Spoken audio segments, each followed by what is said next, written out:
Avant d'entrer dans l'histoire détaillée, nous devons comprendre le cadre, pas les opinions modernes, pas les récits politiques, mais comment les nations sont structurées depuis le déluge. Car sans ce cadre, tout devient confus, émotionnel et manipulable. Aujourd'hui, nous allons simplement répondre à ceci. Qui descend de qui et pourquoi cela compte? Après le déluge, toute l'humanité descend d'un seul homme, Noach. Noach a 3 fils, Shem, Kem, Japheth. Ces 3 lignées sont à l'origine de toutes les nations après le déluge. Mais attention, toutes les nations ne portent pas l'alliance. La lignée de Cham est la lignée set apart, mise à part. C'est par elle que passe l'alliance. De Cham viennent Arphaxad, Shala, Obar, père des Hébreux, Abarim. C'est de cette lignée que viennent les Abarim, Hébreux, Yasha'al, les Aramis, Syriens anciens, Asher, Assyriens, Alam, Élamites, les Acadiens anciens. Tous les vrais Sémites viennent de Cham. De la lignée de Cham vient Oram.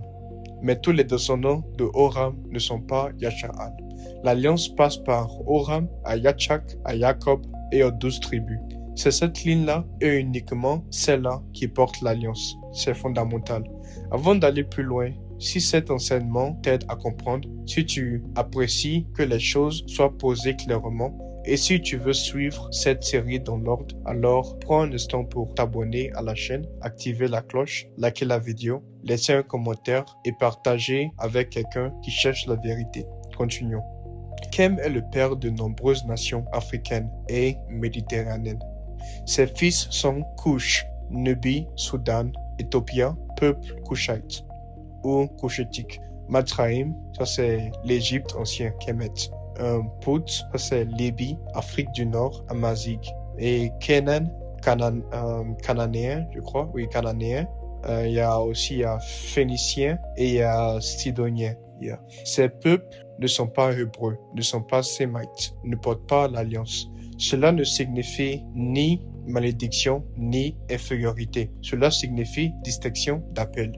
Japheth signifie élargi, étendu. De Japheth viennent Yawan, les Grecs, Gamar, peuple d'Europe du Nord, Magag, Saïf et Russie ancienne, Mado, c'est Med, et Tubal, Meshach, Tarash. Sa lignée donne naissance au peuple indo-européen, romains et latins, slaves, germaniques, celtiques. Les peuples dits ashkénazes viennent de cette lignée, pas de Cham, donc pas de la lignée hébraïque. Mohammed ne vient pas de Yasha'al. Sa lignée est Noach, à Cham, à Oram, à Yashma'al, et après à Kadar et tribu arabe. Yashma'al est le premier fils de Oram, mais il n'a pas reçu l'alliance. L'alliance a été transmise à Yatchak, puis à Jacob. 2 lignées, 2 destins, une seule alliance. Yasha'al est composé de 12 tribus réelles.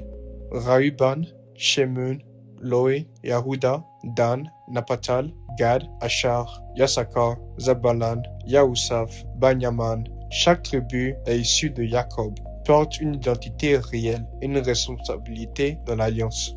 Comprendre les nations n'est pas une question d'orgueil, c'est une question de vérité. Yahweh n'a jamais dit que toutes les lignées portent la même charge. Il a établi des nations, des frontières, des lignées et une alliance. Et comprendre cela nous protège de la confusion moderne. Dans les prochains épisodes, nous entrerons dans l'histoire détaillée. Mais maintenant, nous avons le cadre. Je suis ton frère Pierre Lidji, de la lignée de Cham, de la tribu de Yahuda, du Yasha'al. Tuda Rabba, Abba Yahwa Alayan, Sebaim, notre Aloua. Yahwa Ata Kadash, Ata Aloua Alayan. Bashab Adani, Yahusha Amashiach. Yahusha Ata Malak Malakim, Ata Malak Shalom, Ata Malak Yasha'al, Ata Ban Yahwa Aloua. Amen. Shalom frères et sœurs, et on se voit sur le prochain épisode.